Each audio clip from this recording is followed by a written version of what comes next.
India के जितने भी राइट विंगर्स है ना, जिनको ये लग रहा था कि ट्रम्प आ गया है और तो यूएस जितना भी एंटी इंडिया एक्टिविटीज करवा रहा था इंडिया के अंदर, चाहे वो डायरेक्ट इंडिया में करवाए या फिर बांग्लादेश के थ्रू करवाए, थोड़ा पाकिस्तान के थ्रू करवाए, थोड़ा ट्रबल करे, वो सब बंद हो जाएगी, ट्रम्प आके ठीक कर देगा। तो भाई ऐसा कुछ नहीं होगा। मैं उन सब भाइयों के लिए यही मैसेज है कि भाई प्लीज नींद से जागो एंड स्मेल द कॉफी। ऐसा कुछ नहीं होने वाला है। ट्रम्प ने इलेक्शन लड़ा था मेक अमेरिका ग्रेट अगेन के नाम से, मेक इंडिया ग्रेट अगेन के नाम से नहीं।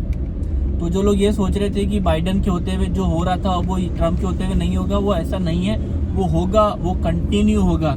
यूएस का जो डीप स्टेट है, उसको जितनी आग, क्या बोलते हैं उसको, दर्जे हरारत इंडिया के अंदर बढ़ाने की फील होगी, वो बढ़ाने के लिए वो उतना अपना काम वैसा का वैसे ही जारी रखेगा। उसमें कोई आगे पीछे कटौती नहीं होगी। बिकॉज आप लोग एक बात हमें समझनी होगी कि डीप स्टेट की इंडिया के साथ रिलेशन और जो लीडरशिप है उनकी रिलेशन, या कह सकते हैं उनके इंटरेस्ट, दोनों अलग अलग होते हैं। लेकिन साथ में ये भी कह दूं कि इस करंट ट्रम्प की इस टर्म में इंडिया और यूएस के रिलेशन और पक्के होंगे, और क्या बोलते हैं इसको हिंदी में, और घनिष्ठ होंगे। लेकिन जो डीप स्टेट वाला जो काम है वो हो सकता है कि वो और इसी तरह चलता रहे या और तेजी से चले। लेकिन इंडिया और यूएस के जो टॉप के रिलेशन है वो और बड़े, वो और पक्के होंगे। तो ये दोनों चीजें अलग अलग हैं, इनको मिक्स मत करो। इसको मिक्स करने की हमें गलती नहीं करनी चाहिए।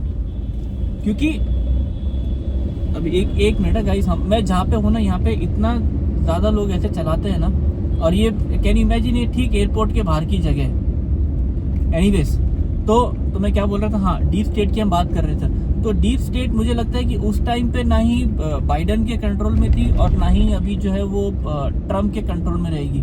तो हमें इस खामो ख्याली में नहीं रहना चाहिए। क्योंकि देखिए, ट्रम्प के ऑलरेडी अपने इश्यूज है, अपने लफड़े हैं, अपने मसले हैं। उसने जो इलेक्शन के टाइम पे बोला है, जो वादे किए हैं, खास करके इमिग्रेशन को लेके, उसको वो चीजें ऑन ग्राउंड करनी, इंश्योरेंस को लेके जो उसने अपनी पब्लिक से वादे किए हैं उसको उस पर डिलीवर करना है। नेशनलिज्म को लेके डिलीवर करना है। मेक्सिको को लेके उसकी जो बातें चल रही थी उसको लेके उसको डिलीवर करना है। उसके खुद के ऊपर जो इतने सारे केसेस वगैरह चल रहे हैं उस पे डिलीवर करना है। बाइडन के लड़कियों के ऊपर जो केस चल रहे हैं उसके ऊपर पॉलिटिकली क्या असर होगा वो डिलीवर, उस पे उसको काम करना है।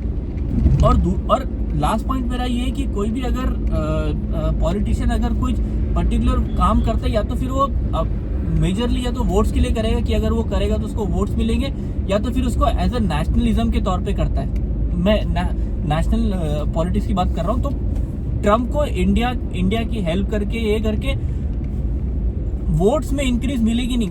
हो सकता है कि वहां पे ऑलरेडी जो इंडियंस रहते हो उनके उसको वोट्स मिल जाए, उसके वोट्स उसको मिलेंगे, डेफिनेटली मिलेंगे। लेकिन हो सकता है कि उसमें से ऑलरेडी काफी सारे वोटर्स जो ऑलरेडी उसको वोट करते हो, है ना। और दूसरा, नेशनलिज्म वाइज मुझे नहीं लगता कि यूएस को या फिर ट्रम्प को कुछ फर्क पड़ेगा। सो आई फर्मली बिलीव कि इस फाइट पे हम एकदम अकेले हैं और हम कोई लड़नी, we have to fight this fight alone without anyone support. और हमें किसी और का सपोर्ट एक्सपेक्ट भी नहीं करना है। और कुछ होना हो कि लोग इसमें गड़बड़ी करेंगे ही करेंगे। एनीवेज गाइस, ये था मेरा आज का वीडियो। अगर आपको मेरी वीडियो पसंद आए तो मेरे प्लीज चैनल को शेयर कीजिए, लाइक कीजिए, सब्सक्राइब कीजिए और कमेंट करना ना भूलिए। मिलते हैं नेक्स्ट टाइम किसी नई वीडियो पे। तब तक के लिए अपना ढेर सारा ख्याल रखिए, अपने माता पिता की इज्जत कीजिए। Goodbye, good night guys, and hey, happy Republic day.